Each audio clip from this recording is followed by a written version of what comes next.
3 ম্যাচে বাংলাদেশ কনসিড করেছে মোট ২৬টা গোল। প্রথম ম্যাচে ৮ গোল, দ্বিতীয় ম্যাচে ৮ গোল এবং তৃতীয় ম্যাচে ১০ গোল।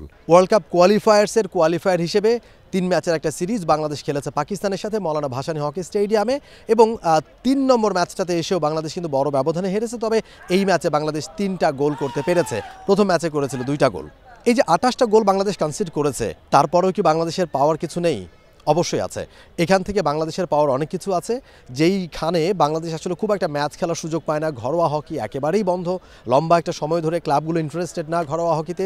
সেই জায়গায় পাকিস্তানের মতো দলের সাথে খেলতে পারাও বোধহয় একটা বড় সুযোগ, নিজেদেরকে শুধরে নেওয়া, নিজেদের যে ল্যাকিংসগুলো রয়েছে সেই ল্যাকিংসগুলোকে ফাইন্ড আউট করার একটা ভালো সুযোগ, একটা ভালো সিরিজ বলতে গেলে বাংলাদেশ পার করেছে। হয়তো বাংলাদেশ এভাবে কম্পিট করতে পারেনি, বাংলাদেশ এভাবে পাকিস্তানের সাথে টেক্কা দিয়ে লড়তে পারেনি, কিন্তু বাংলাদেশের খেলার যে দুর্বলতাগুলো রয়েছে, যেই জায়গাগুলোতে তাদের কমতি রয়েছে, সেগুলো বাংলাদেশ ফাইন্ড আউট করতে পেরেছে। বাংলাদেশ দলে তৃতীয় ম্যাচে বেশ ভালো পারফর্ম করেছেন।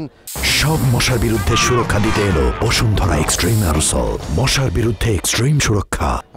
রকি এবং তিনি আসলে বলছিলেন যে এই যে 3টা ম্যাচ তারা খেলেছে, এই ম্যাচগুলোতে তারা হয়তো সেভাবে পাকিস্তানের সাথে লড়তে পারেনি, সেভাবে দর্শকদের প্রত্যাশা পূরণ করতে পারেনি, কিন্তু এই 3টা ম্যাচে তাদের অনেক কিছুই পাওয়ার রয়েছে। আমার জন্য অনেক ইম্পর্টেন্ট টুর্নামেন্ট ছিল, বিশেষ করে যারা আমরা জুনিয়রে আছি, কজ আমাদের এই সময়টা হচ্ছে খুব ইম্পর্টেন্ট একটা ক্রিটিক্যাল সময়। আমাদের এতদিন 4 মাস যা প্র্যাকটিস করছি, আমাদের লাস্ট যেহেতু সুইজারল্যান্ড ট্যুরটা হয় নাই, এই সিরিজটা আমাকে বা আমাদের যারা 7 জন আছে জুনিয়র টিমের, সবাই নিজের অবস্থানটা বুঝিয়ে দিছে যে আমরা কোথায় আছি, কোন লেভেলে আছি, আমাদের কেমন প্রিপারেশন। তো আলহামদুলিল্লাহ সব কিছু মিলে আমি রিয়েলাইজ করতে পারছি যে আমি নিজে কোথায় আছি আর কোন পজিশনে আছি আর আমার কী নিয়ে কাজ করতে হবে কিছুদিন আছে। একই সাথে চলতি মাসেই ইন্ডিয়াতে বাংলাদেশ যাচ্ছে জুনিয়র ওয়ার্ল্ড কাপ হকি খেলতে, যেটা বাংলাদেশের ইতিহাসে প্রথমবারের মতো। অর্থাৎ বড় ডিসিপ্লিন যেগুলো রয়েছে সেখানে ক্রিকেটের পরে অন্য কোনো ডিসিপ্লিন, অর্থাৎ দ্বিতীয় কোনো ডিসিপ্লিন যারা ওয়ার্ল্ড কাপে সুযোগ করে নিয়েছে, হকি, জুনিয়র হকি, তারা বিশ্বকাপে খেলবে এবং তামিলনাড়ুর চেন্নাই এবং মাদুরাইতে অনুষ্ঠিত হবে এই বিশ্বকাপ, এবং যেটা চলতি মাসের 28 তারিখ থেকে ডিসেম্বরের 10 তারিখ অনুষ্ঠিত হবে এই ওয়ার্ল্ড কাপের খেলাগুলো। ওই দলের বাংলাদেশের জুনিয়র দলটার বেশ কয়েকজন প্লেয়ার খেলেছেন, তারা এই 3টা সিরিজে ন্যাশনাল টিমের হয়ে তারা খেলেছেন পাকিস্তানের সাথে, এবং ফেডারেশনের মূল লক্ষ্য ছিল কিংবা কোচের মূল লক্ষ্য ছিল তাদেরকে একটা ম্যাচ খেলার এক্সপিরিয়েন্স দেওয়া, যাতে করে ওয়ার্ল্ড কাপে গিয়ে তারা ভালো করতে পারে।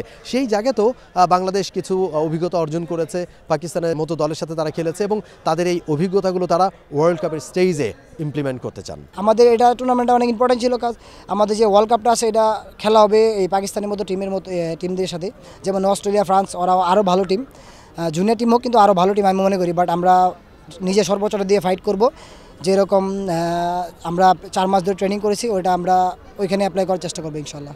বাংলাদেশ যে আসলে ম্যাচ খেলার সুযোগটা খুব কম পায় সেটা কিন্তু বুঝেছে অপোনেন্ট দলের ক্যাপ্টেন, অর্থাৎ পাকিস্তান দলের ক্যাপ্টেন। তিনি কিন্তু বাংলাদেশের সাথে 3টা ম্যাচ খেলার পরে তিনি বেশ বুঝে গেছেন বাংলাদেশের দুর্বলতা কোন জায়গায়, কোথায় বাংলাদেশের বড় ল্যাকিংস, কেন বাংলাদেশ এই বড় ব্যবধানে হেরেছে। যদিও বা তিনি বলছেন এই দলটা পটেনশিয়াল, এই দলের ভালো সম্ভাবনা রয়েছে, ইয়াং কিছু প্লেয়ারের প্রশংসা তিনি করেছেন, কিন্তু এই দলের আসলে ম্যাচ খেলার অভিজ্ঞতাটা খুবই কম। আসলে কতটা ম্যাচ আসলে প্রয়োজন সেটাও তিনি বলেছেন, যে একটা দলের বছরে কমপক্ষে 50টা ম্যাচ খেলা প্রয়োজন, তাহলেই ওই দলটা ইন্টারন্যাশনাল স্ট্যান্ডার্ড হবে, ওই দলটা একটা জায়গায় গিয়ে পৌঁছতে পারবে এবং তারা যে কোনো দলের সাথে কম্পিট করতে পারবে। 50টা তো দূরে থাক, চলতি বছর আসলে বাংলাদেশ কটা ম্যাচ খেলেছে হাতে গুনে বলে দেওয়া যাবে। Only the difference is experience. If you are not going to play more than like 50 games in a year, you cannot like compete the world's best team. To be honest, I saw some very good players in the team. They are very skillful, but they need to improve a lot. They have a good coach. They need some time to like understand him and work with him and like play for like how the way he wants to play. So I think Bangladesh players need some time to improve. আপাতত বাংলাদেশের focus এখন, পাকিস্তান সিরিজটা তো শেষ হয়ে গেল, বাংলাদেশের focus এখন জুনিয়র ওয়ার্ল্ড কাপ নিয়ে।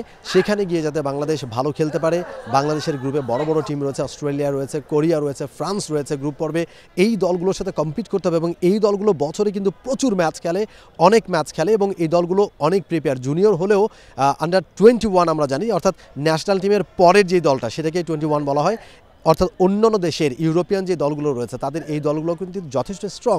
তাদের সাথে বাংলাদেশ আসলে ওয়ার্ল্ড কাপের স্টেজে গিয়ে কতটা কম্পিট করতে পারে এখন সেদিকে দৃষ্টি সবার। For more updates, subscribe to our YouTube channel and click on the bell icon. Follow us on Facebook and Instagram. Download T-Sports app to enjoy exciting games and highlights. Visit tsports.com.